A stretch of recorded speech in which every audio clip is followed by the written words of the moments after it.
আশ্চর্য হয়ে লক্ষ্য করলাম মাননীয় স্পিকার, মন্ত্রীরা যখন সংসদে বক্তব্য দেন তখন তারা অবলীলায় বলেন বাংলাদেশে জ্বালানির কোনো ঘাটতি নাই, কিন্তু মাননীয় স্পিকার যখন তেল নিতে যায় তখন দেখা যায় 3 কিলোমিটার লম্বা লাইন।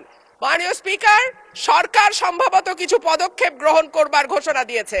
তার একটা হচ্ছে মার্কেট প্লেস 7টা বাজে বন্ধ করে দেয়া। চমৎকার সিদ্ধান্ত মাননীয় স্পিকার, তবে মনে রাখতে হবে কেনা কাটা বা শপিং যেটুকু হয় সেটুকু সন্ধ্যার পরেই হয়, তার আগে হয় না। 2 হইল অফিস আদালতের সময় বলে পরিবর্তন করবে।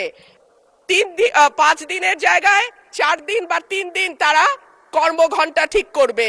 কিন্তু প্রশ্নটা হচ্ছে যদি জ্বালানির কোনো সংকটই না থাকে তাহলে এত লম্বা লাইনই বা কেন, দামই বা বাড়াইতে হয় কেন, অফিস কর্মসূচি সময় পরিবর্তন করতে হয় কেন? এই প্রশ্নগুলা তো ওঠে মাননীয় স্পিকার।